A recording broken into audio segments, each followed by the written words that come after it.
అందరికీ కూడా అందరికీ మాట చెప్పి వాళ్ళందరినీ కూడా అడ్డగోలుగా మోసం చేశా. ఈరోజు జగనే ఉంటే ఈ పథకాలన్నీ రావడమే కాకుండా ఈ చదువుకుంటా ఉన్న ఈ పిల్లలకు విద్యా దీవెన వసతి దీవెన కింద వాళ్ళ ఫీజును కూడా జగన్ కట్టి ఉండేవాడు. అవి కూడా మోసం చేశాడు. పొదుపు సంఘాల అక్క చెల్లెమ్మలకు 0 వడ్డీ కింద డబ్బులు జమ చేయాలి, అది మోసం చేశాడు. అది కూడా ఇవ్వకుండా ఇలా ప్రతి ఏరియాలోనూ కూడా ప్రతి ఒక్కరిని కూడా రైతులను మొదలు పెడితే రైతులను, చిన్న పిల్లలను, పెద్ద పిల్లలను, అక్క చెల్లెమ్మలను ప్రతి ఒక్కరిని కూడా మోసం చేసిన ఈ చంద్రబాబు ఏ ఒక్కరూ కూడా ప్రశ్నించకూడదు, ఏ ఒక్కరూ రోడ్ల మీదకి రాకూడదు, ఏ ఒక్కరూ చంద్రబాబు నాయుడు గారిని నిలదీయకూడదు అని రాష్ట్ర వ్యాప్తంగా రెడ్ బుక్ పాలన సాగిస్తా ఉన్నారు. రెడ్ బుక్ పాలనలో చంద్రబాబు నాయుడు ఆయన కొడుకు రాష్ట్రంలో రెడ్ బుక్ పాలన వాళ్ళు తెరిచి కక్ష సాధింపు చర్యలు వాళ్ళు చేస్తూ ఉంటే అక్కడి నుంచి మొదలైతే నియోజకవర్గ స్థాయిలో ఎమ్మెల్యేలు, మండల స్థాయిలో మండల నాయకులు, గ్రామ స్థాయిలో గ్రామ నాయకులు వీళ్ళందరూ కూడా రెడ్ బుక్లు వాళ్ళు తెరిచేసి వాళ్ళు ఊర్లలో ఆధిపత్యం కోసం ఏ రకంగా వ్యవస్థలను భ్రష్టిస్తూ పోలీసులను నిస్తేదం చేస్తూ పోలీసుల సమక్షంలోనే ఏ రకంగా లా అండ్ ఆర్డర్ను నాశనం చేస్తా ఉన్న పరిస్థితి ఈ గ్రామంలో, ఈ సీతారాంపురం గ్రామంలో సుబ్బరాయుడన్న కుటుంబానికి జరిగిన అన్యాయం ఒకసారి గమనిస్తే ఇక్కడే కనిపిస్తుంది. ఇదే గ్రామంలో ఆధిపత్యం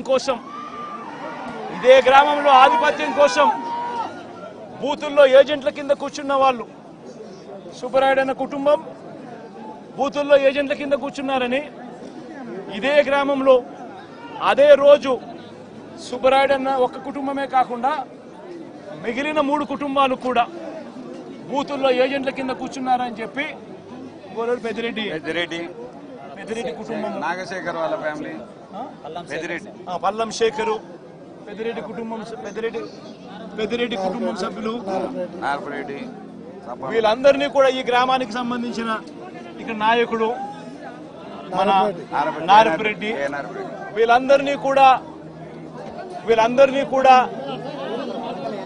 చంపాలి అని ఏకంగా ఎంత దారుణంగా ఈ గ్రామంలో జరిగిన రాజకీయాలు చూస్తే నిజంగా ఆశ్చర్యం అనిపిస్తుంది. అసలు ఈ గ్రామంలో, ఈ రాష్ట్రంలో లా అండ్ ఆర్డర్ ఉందా లేదా అన్నదానికి ఈ గ్రామంలో జరిగిన ఘటన ఒక ఉదాహరణగా కూడా చరిత్రలో ఎప్పుడు కూడా నిలిచిపోతుంది. ఈరోజు నిజంగా ఎంత ఆశ్చర్యంగా జరిగింది అని అంటే ఈ గ్రామంలో ఈ గ్రామస్తులు బయట నుంచి వచ్చిన వాళ్ళు అందరినీ కూడా ఏకం చేసి దాదాపుగా 35-40 మంది ఒక చోట ఏకమై రాడ్లు పట్టుకొని తుపాకులు కూడా ఉన్నాయి, తుపాకులు కూడా చూపించారు. రాడ్లు పట్టుకొని కర్రలు పట్టుకొని కత్తులు పట్టుకొని వాళ్ళు ఈ గ్రామానికి వాళ్ళంతా కూడా ఇక్కడ చేయడానికి, స్వైర విహారం చేయడానికి అందరూ కూడా ఏకమవుతా ఉంటే ఇదే గ్రామంలో నివాసం అంటా ఉన్న నారపురెడ్డి ఎస్ఐకి ఫోన్ చేసింది 9:30 గంటలకు ఫోన్ చేశాడు. 9:30కు ఫోన్ చేసి గ్రామంలో వాతావరణం సరిగ్గా లేదు, బయట నుంచి కూడా వ్యక్తులు వచ్చారు, వీళ్ళందరి చేతుల్లో రాడ్లు కనిపిస్తా ఉన్నాయి, కత్తులు కనిపిస్తా ఉన్నాయి, వీళ్ళ చేతుల్లో తుపాకులు కూడా ఉన్నాయి, గ్రామంలో వాతావరణం సరిగ్గా లేదు, దయచేసి గ్రామాన్ని ఏదో జరిగే కార్యక్రమం జరగబోతా ఉన్నట్టుగా అనిపిస్తా ఉంది, దయచేసి పోలీసులు రండి అని చెప్పి నారపురెడ్డి రాత్రి 9:30 గంటలకు ఎస్ఐకు తాను ఫోన్ చేస్తే ఎస్ఐ ఆ తర్వాత కొద్దిసేపటికి ఎస్ఐ రావడం జరిగింది. ఎస్ఐతో పాటు 2 కానిస్టేబుళ్ళు వచ్చి గ్రామానికి వచ్చి గ్రామంలో ఉన్న పరిస్థితులన్నీ కూడా చూసి ఎస్ఐ సిఐకి ఫోన్ చేయడము, డిఎస్పీలకు ఫోన్లు చేయడము వీళ్ళ కళ్ళ ముందనే కనిపిస్తా ఉంది. చేస్తా ఉన్నారు కానీ ఎవడు ఫోర్స్ పంపించడు. మనుషులు కనిపిస్తా ఉన్నారు కానీ అక్కడే కానీ ఎవడు కూడా ఆపే కార్యక్రమం చేయరు. చేతుల్లో రాడ్లు కనిపిస్తా ఉన్నాయి, చేతుల్లో కత్తులు కనిపిస్తా ఉన్నాయి, మనుషులు తిరుగుతా ఉన్నారు. మనుషులు ఏదో ఘటన జరగబోతా ఉందని తెలుస్తా ఉంది. అయినా కూడా ఎస్ఐ ప్రేక్షక పాత్రే పోషిస్తాడు. ఎస్ఐతో పాటు వచ్చిన 2 కానిస్టేబుల్ ప్రేక్షక పాత్రే పోషిస్తారు. ఎస్ఐ సిఐకి ఫోన్ చేస్తా ఉన్నట్టుగా, డిఎస్పీకి ఫోన్ చేస్తా ఉన్నట్టుగా, మిగతా వాళ్ళకి ఫోన్ చేస్తా ఉన్నట్టుగా వీళ్ళకు గ్రామంలో కనిపిస్తా ఉంది కానీ ఏ ఒక్కరూ కూడా రారు. పోలీసులు అదనపు బలగాలు రావు. సాక్షాత్తు పోలీసుల సమక్షంలో ఇదే సీతారాంపురం అనే ఇదే గ్రామం జిల్లా కేంద్రమైన నంద్యాలకు కేవలం 15 కిలోమీటర్ల దూరంలో ఉంది. కేవలం 10 కిలోమీటర్ల దూరంలోనే ఉంది. 15 కూడా కాదు, 10 కిలోమీటర్ల దూరంలోనే ఉంది. 10 కిలోమీటర్ల దూరంలో జిల్లా హెడ్ క్వార్టర్స్. ఆ జిల్లా హెడ్ క్వార్టర్స్ లో ఎస్పీ ఉంటాడు. ఆ జిల్లా హెడ్ క్వార్టర్స్ లో ఎస్పీ ఉంటాడు.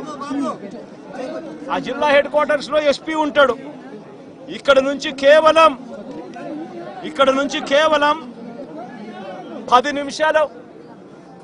నిమిషాల దూరంలోనే డిఎస్పీ ఆఫీసు.